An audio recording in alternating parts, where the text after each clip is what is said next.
여러분 혹시 최근에 오랜만에 나간 동창회나 모임에서 갑자기 뒤통수를 한 대 맞은 것 같은 기분 느껴본 적 없으세요? 분명히 5년 전까지만 해도 다들 고만고만한 월급쟁이였고 비슷한 고민을 나누던 친구들이었거든요. 그런데 35을 기점으로 이상하게 말로 설명하기 힘든 거대한 투명한 벽이 우리 사이에 생긴 것 같은 느낌 말이죠. 누구는 벌써 신축 아파트 등기를 쳤다는데 누구는 여전히 전세 대출 이자에 허덕이며 마이너스 통장만 보고 있습니다. 더 무서운 건 이 격차가 단순히 돈의 액수 차이가 아니라 삶을 대하는 눈빛부터 달라지기 시작했다는 거예요. 운이 좋아서겠지라고 치부하기엔 우리 인생에 아주 결정적인 무언가가 어긋나기 시작한 시점이 바로 지금입니다. 오늘 김대리가 아주 뼈 아프지만 꼭 알아야 할 이야기 35살부터 가난해지는 진짜 이유를 말씀드릴게요. 사실 우리 대부분은 대한민국이 정해준 성공 공식을 아주 성실하게 따라온 모범생들이에요. 10대 때는 오로지 좋은 대학에 가는 것이 인생의 전부인 줄 알았고 잠을 줄여가며 국영수와 싸웠죠. 20대가 되면 또 어떤가요? 사회라는 정글에 진입하기 위해 자격증이나 영어, 점수 같은 화려한 스펙을 쌓느라 청춘을 다 바칩니다. 그렇게 힘들게 쌓은 스펙을 도구 삼아 30대에는 번듯한 이름의 대기업이나 공기업 입사라는 최종 관문을 통과하죠.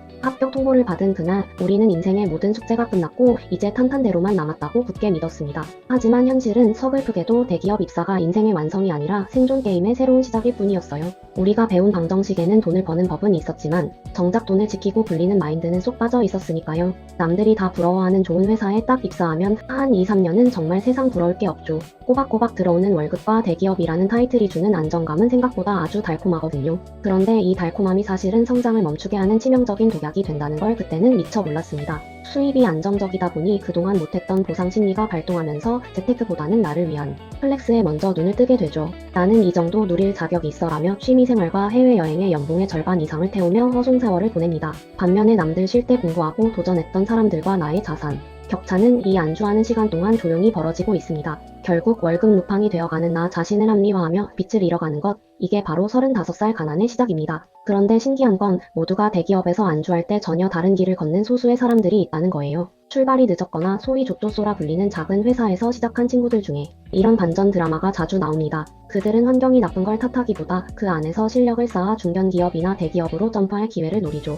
어떤 친구는 무모해 보이는 사업에 도전했다가 쓴맛을 보기도 하지만 그 시행착오는 고스란히 뼈가 되고 살이 됩니다. 반대로 환경은 최고지만 태도가 무너진 사람들은 회사가 나를 안 알아준다며 불평하는데 에너지를 다 써버려요. 결국 35살이 되었을 때 환경이 좋고 태도까지 좋은 사람은 이미 저 멀리 앞서 나가기 시작합니다. 환경은 바꿀 수 없어도 태도는 지금 당장 바꿀 수 있는데 우리는 왜 자꾸 환경 탓만 하고 있을까요? 사실 35즈음엔 친구들끼리 모여도 겉으로 보이는 자산의 격차가 그렇게 드라마틱하게 크지 않아요. 누구는 주식 좀 한다더라, 누구는 청약 공부한다더라 하는 소문은 들려도 먹고 노는 건 다들 비슷해 보이거든요. 그래서 노력하지 않는 사람들은 안심합니다. 뭐 별거 없네, 쟤나 나나 사는 건 똑같네라고 생각하면서요. 하지만 눈에 보이는 통장 잔고가 비슷하다고 해서 그 속에 담긴 머니 멘탈의 밀도까지 같을까요? 한쪽은 이미 수천 번의 시행착오를 겪으며 경제 사이클을 몸으로 익혔고 다른 한쪽은 그저 월급이 주는 관성에 몸을 맡겼을 뿐입니다. 이 5년 동안 쌓인 보이지 않는 지식과 태도의 차이는 이제 곧 거대한 폭발을 앞둔 시한폭탄과도 같습니다. 지금 당신의 옆자리에 앉은 동료와 당신의 차이가 고작 몇백만 원이라고 생각한다면 그건 아주 위험한 착각입니다.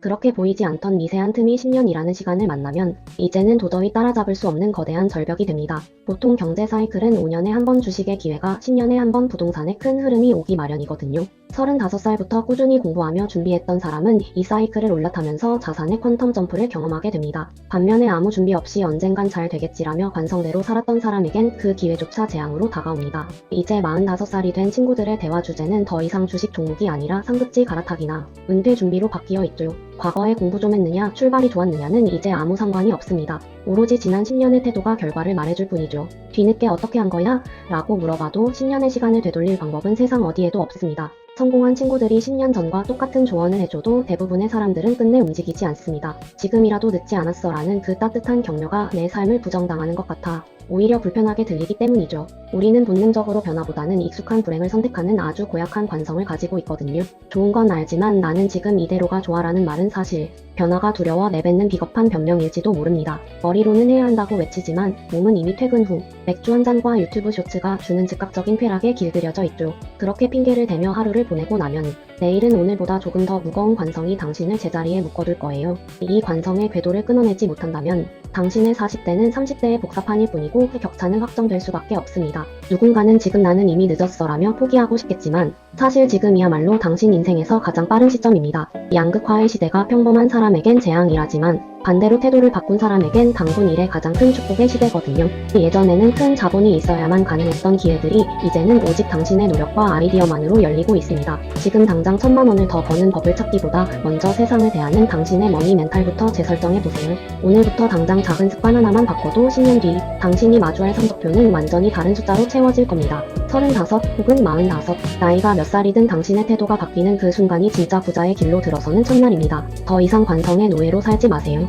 오늘 김대리와 함께 그 궤도를 끊고 당신만의 우상향 그래프를 그려보시기 바랍니다.